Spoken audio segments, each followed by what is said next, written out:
მოგესალმებით, თითოეულ თქვენთან გასულყვეთ სიმართლოვანი სიტყვით გამოწერილი ლექჩერი მერხი, მისი მალაიქებთ და კომენტარებთ, ვინც არ უნდა გაგეცნობებით მოვარკატო, გეტყვით და შეგახსენებთ, რომ პირადი დიაგნოსტიკისთვის უნდა მომწეროთ მითითებულ ნომერზე, WhatsApp-ში ან Telegram-ში და ასევე გეტყვით, რომ არის Telegram ჯგუფი, სადაც შეგიძლიათ გადახვიდეთ, გამოიწეროთ კატოგრამით და ყოველდღიურად მიიღოთ დღის არკანის ენერგიები. რაც შეეხება დღევანდელ მინი გაშლას, მოდით გავაკეთოთ ესეთი. რა გიშლით ხელს იმისთვის, რომ ურთიერთობა განვითარდეს? რა არის ხელის შემცველი ფაქტორები? მოდით ვნახოთ ამ ეტაპზე რა მდგომარეობაში არის ურთიერთობა და მერე ვნახოთ ხელის შემცველი ფაქტორები.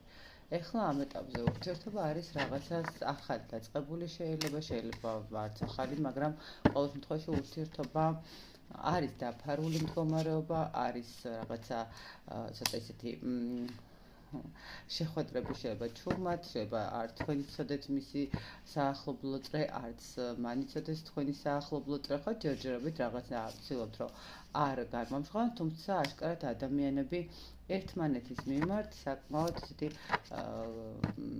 დიდ ემოციას გრძნობენ, ხო? მარტო ტოლვაზე არ არის აქ ლაპარაკი, შეიძლება ითქვას, რომ აქ როგორც ხედავ ადამიანები ერთნაირი ხასიათების არიან, თქვათ, ერთნაირი რაღაცა იდეები აქვთ, ხო? ანუ საკმაოდ კარგად უგებენ ადამიანები ერთმანეთს, შეიძლება ითქვას.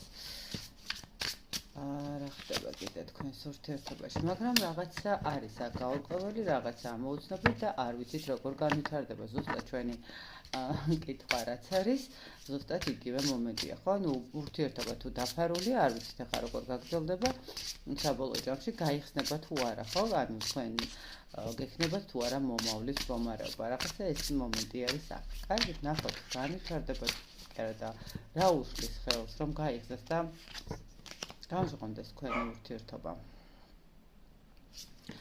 იცით როგორი მომენტია, შეიძლება ითქვას, რომ აქ ადამიანი ცოტა ისე უყურებს, საკმაოდ ისეთი ენერგეტიკულად მე ესე ვიტყოდი, რომ თქვენ ერთმანეთისთვის ტყუილად არ ხართ ურთიერთობაში, შეიძლება ითქვას, არ აქვს მნიშვნელობა, შეიძლება იყოს დაოჯახებული სიტუაცია, შეიძლება რაღაცა პრობლემების მდგომარეობა იყოს, მაგრამ ეს არის ურთიერთობა, სადაც უნდა ვისწავლოთ ახალი ემოციები, ახალი ენერგიები. აქ ურთიერთობას განვითარებას ნახეთ რა უშლის ხელს, უშლის ადამიანის დაკავებული მდგომარეობა. ნუ განსაკუთრებით ის შემთხვევა, სადაც სამკუთხედ ურთიერთობაში ხართ და შესაბამისად ნახეთ მიუხედავად იმისა, რომ კარგად გნოს ადამიანი თქვენთან თავს, მას უშლის ხელს, რომ ის დაოჯახებულია და ვერ შეძლებს